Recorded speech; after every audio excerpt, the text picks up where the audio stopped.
네, 안녕하세요. 슬기로운 PT 생활입니다. 네. 9월 연휴 잘 보내셨죠? 10월까지 해서. 네, 좀 긴 연휴가 있었고, 1월 지금 딱 보니까 벌써 3분의 1이 지나갔더라고, 10월에 벌써. 10월 11일, 오늘 영상을 찍고 있는 날짜인데요. 네. 제가 제목에서 좀 보듯이, PT샵, 작은 규모의 좀 PT샵과 그 다음에 1인 샵들 같은 경우 제가 하지 말라고 좀 적어놨어요. 네. 일단 제가 저번에 영상에 올렸을 때 좀 불편하신 분들이 좀 있어서 미리 좀 사전에 얘기를 드리면은, 저는 이 트레이너로서 뭔가 하고자 하는 게 아니라 사업가로서 뭔가 하고자 하는 그런 생각이 더 크기 때문에 여러분들 중에 만약에 내가 이 샵이나 아니면 1인 샵을 해서 내가 사업가로서 뭔가 변화하겠다 아니면 그렇게 할 게 꿈이다 라고 하시는 분들은 제 영상을 좀 도움이 되실 거라 생각을 해서 또 이런 비슷한 제목으로 좀 올리는 것 같아요. 네. 일단은 특히나 지금 시기에 그걸 하는 것 자체가 굉장히 좀 힘든 길일 수 있겠다라고 생각을 해서 이야기를 좀 해드리려고 합니다. 제가 몇 가지 이유를 좀 가져왔거든요. 네.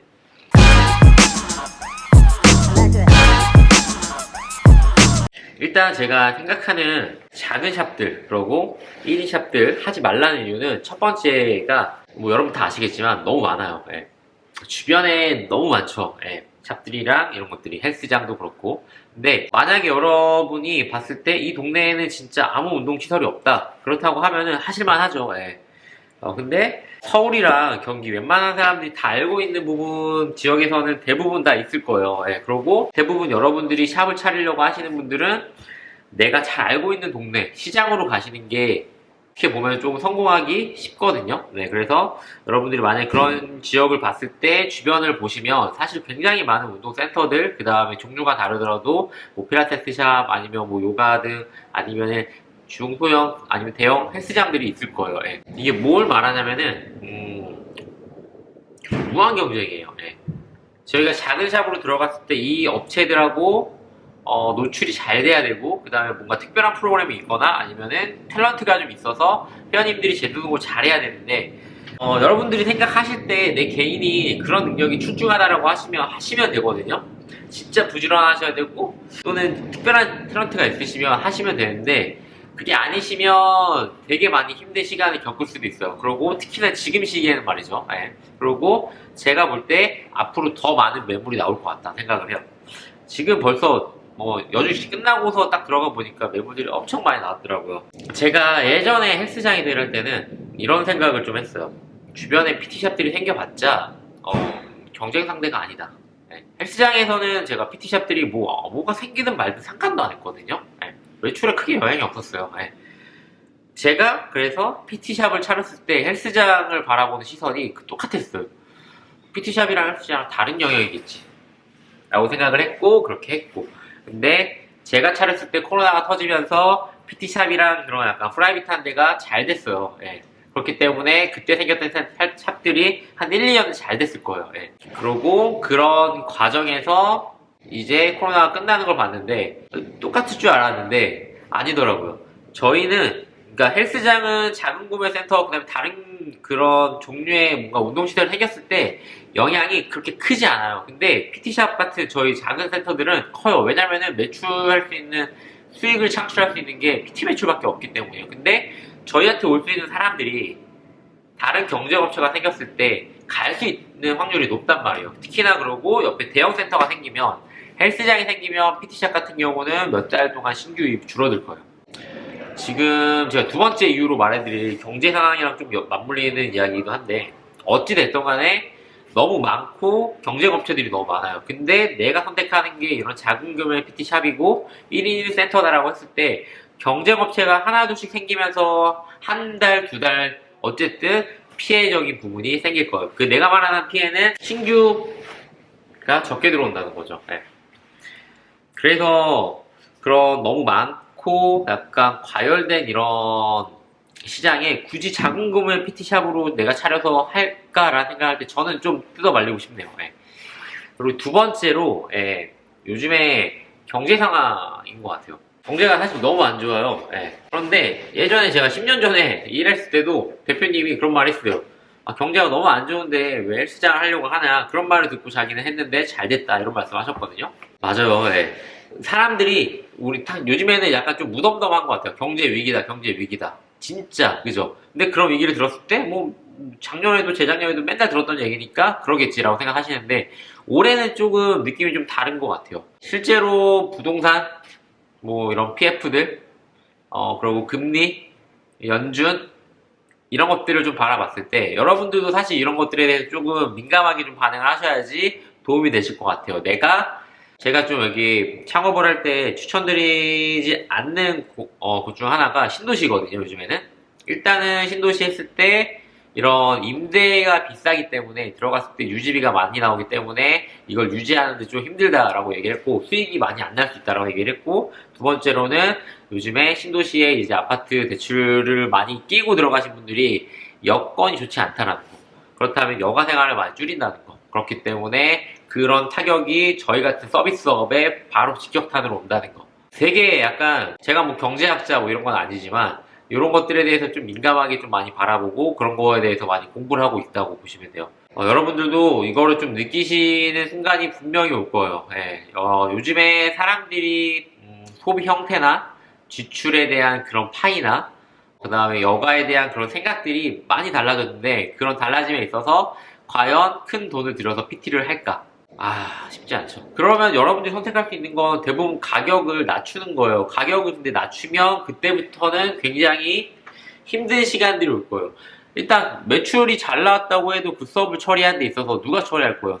대표님이 하실 거예요? 트레이너들이 열심히 하겠죠. 그렇다면은 그 트레이너들이 그 정도의 보상을 받아야 되는데 보상을 받지 못할 PT 가격을 받는다면 당연히 퀄리티가 낮아지고 1년, 2년이 지나고 지속될수록 그 PT샵의 형판이 떨어질 수밖에 없어요. 가격이 그냥 싼 PT다라고만 인식이 될 수 있단 말이에요. 그럼 올릴 수도 없어요. 예.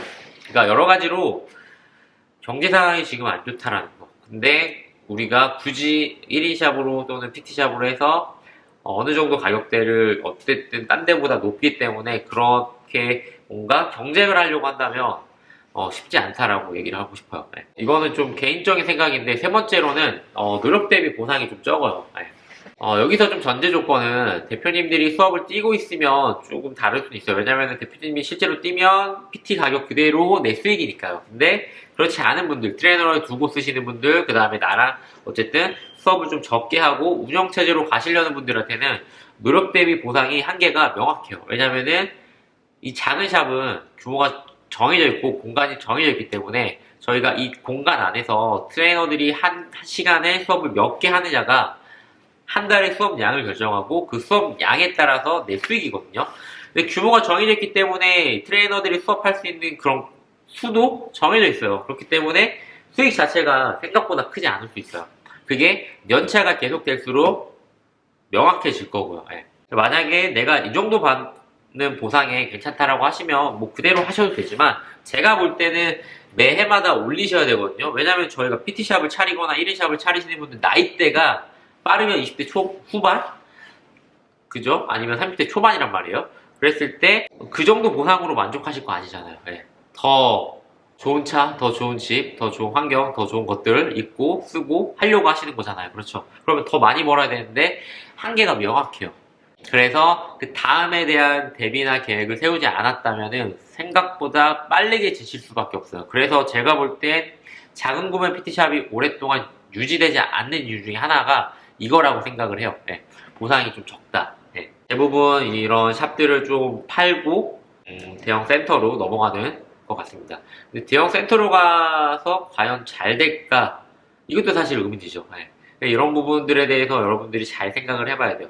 그리고 네 번째로 저희가 이 업이 대부분 사업이 처음 하시는 분들이 진행을 하시게 될 텐데 여러 가지 경험을 하면서 배우는 것도 많을 거예요. 근데 2년, 3년 차가 되면서 굉장히 한계가 느껴질 거예요. 아까 위에는 보상에 대한 한계였으면 지금은 여러 가지 한계를 많이 느낄 텐데 그 중에 어떤 부분이냐면은 세금에 대한 부담감도 있을 거고 트레이너에 대한 이직들도 많아질 거고 그 다음 경력자들에 대한 보상에 대한 문제와 그런 한계들에 대해서 많이 느끼시게 될 거예요. 그렇다면은 사업주, 내가 대표로서 어떻게 이거를 헤쳐나가야 될까 또는 이 문제를 어떻게 줄일 수 있을까 했을 때 지출을 줄이는 것밖에 없거든요. 근데 2년, 3년 차에도 계속해서 신규가 많이 들어오는 그런 센터는 흔치 않아요. 예. 왜냐면은 그 센터가 잘 되면 주변에 또 생길 거니까. 그러면 그 센터가 생기는데 어쨌든 회원님들이 어떻게 유입이 글로 빠져나갈 테니까. 저희한테 계속 오지 않아요. 그렇기 때문에 신규가 줄어들 수밖에 없어요. 예. 그렇다면 한계적인 부분이 나타나겠죠. 1년 차인 세금도 적게 냈어. 유지비도 적게 나갔어.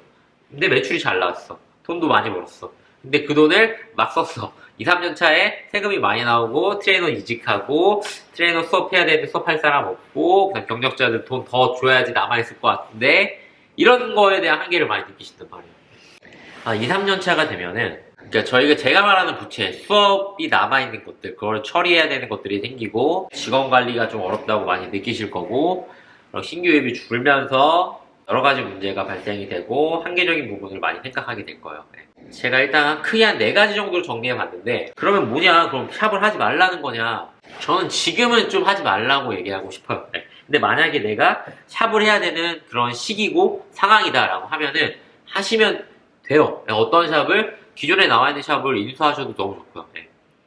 근데 분명한 건 지금 시기에 경제적인 부분과 그 다음에 너무 경쟁하는 업체들이 많기 때문에 차라리 내가 실력이 좀 있고 사람을 잘 관리한다면 관리자로 가서 700 이상 버는 것도 저는 좋은 방법이라고 생각합니다. 1인 샵으로 월 700, 그러니까 스트레스, 사람 관리, 뭐 부딪히는 거 이런 거 덜 받아서 한 700 벌겠다라고 하시면은 그것도 하셔도 되는데 제가 봤을 때 그거에 대한 한계는 명확하니까 조금 더 준비를 많이 하시는 거예요. 내가 샵을 어쨌든 돈이 없으면 헬스장은 바로 넘어가지 못해요. PT샵이라는 걸 한번 해봐야 돼요. 그런데 규모를 어떻게 할 거고 그 다음에 어떤 직원을 써서 몇 명을 써서 이렇게 할 거다. 그러고 매출을 어느 정도 발생을 시켜서 내가 몇 년 안에 돈을 모아서 헬스장을 할 거다라고 약간 이런 식으로 말이죠. PT샵에서는 명확하기 때문에 그런 한계적인 부분들이 그래서 여러분들이 좀 잘 고민해 보시고 이런 거를 접근하시면 좋겠어요. 근데 저는 지금 시기에 제 주변에 이제 뭔가 한다고 하면은 좀 말릴 것 같아요. 예. 일단 경험도 부족할 거고 시스템도 부족할 거예요. 그런 것들에 대해서 만약에 준비가 돼 있다라고 하시고 재능과 탤런트가 있다고 하면은 하셔도 돼요. 예. 그럼 너무 잘 될 거야. 주변 경쟁업체도 다 힘들게 할 거예요. 근데 확실히 근데 내가 실력이 좋아도 그 PT를 결제해주는 사람들이 있잖아요. 그런 사람들이 여건들이 많아지지 않는다면 제가 봤을 때 PT 예전에 어느 동네를 가던 PT할 수요가 정해져 있다고 생각을 했거든요. 요 정도. 근데 예를 들어서 한 100명 정도라면 그 100명을 제가 들어가서 나눠 먹는다고 생각을 했어요. 그럼 제가 실력이 있으면 100명에서 뭐 한 50명만 내 걸로 가져오자 이렇게 막 계획을 세웠는데 요즘엔 그게 문제가 아니라 100명이 아니라 70명, 80명 또는 60명, 50명으로 줄어들었다는 게 문제예요. PT 하실 분들이 있어요. 근데 그 파이가 줄어든 것 같다는 생각을 해요. 그래서 그럼 그 파이가 줄어든 사람이 PT를 안 하고 다른 운동을 아예 안 하냐? 그게 아니에요. 운동을 하는데 조금 더 합리적인 가격으로 또는 합리적인 시기에 하려고 한다는 거죠. 분명히 하실 거예요. 하시는데 나한테 안 오는 것 뿐이에요. 그래서 여러분들이 만약에 PT샵을 하고 계신 분들 또는 하시려고 하고 계획하시는 분들이 있다면은 저는 지금 시기에는 조금 더 준비한 시기로 하셨으면 좋겠다 생각을 하고요. 그리고 PT샵, 1인 PT샵 이런 거는 진짜 중간 단계예요. 좀 더 큰 규모로 생각하셔야지 돈도 더 잘 벌고요. 다른 수익도 만들 수 있습니다. PT는 수익 창출할 수 있는 게 매출밖에 없어요. PT 매출밖에 없어요. 그래서 한계가 좀 명확합니다. 그래서 저는 조금 힘들 거라 생각을 하고 저도 PT샵을 하고 있는 입장에서 말씀드리는 거예요. 근데 저희 매출이 절대 적게 나오지 않아요. 그런데 또 제가 한계적인 부분을 말씀드리니까 여러분들도 좀 주의 깊게 또는 좀 경각심 이거 요즘에 좀 이 경각심이란 말이 좀 웃기긴 한데 아무튼 경각심을 좀 가지고 생각을 해보셨으면 좋을 것 같다 생각을 해요. 저도 23년 준비했던 것들 거의 다 마무리됐거든요. 10, 11, 12 잘 마무리해서 끝내도록 하고 저희 팀원들하고 24년도 어떻게 준비할지 계획을 한번 세워볼 거고 제가 그 내용에 대해서 유튜브로 얘기를 할게요. 제 유튜브는 사실 제 경험과 그 다음에 제가 하고 있는 것들에 대한 그 이야기를 적고 있기 때문에 제가 24년도에 뭘 할지에 대한 이야기를 해보도록 하겠습니다. 자, 영상 시청해주셔서 감사하고요. 우리 올 남은 3개월 동안 힘내도록 하세요. 슬기로운 PT 생활이었습니다. 감사합니다.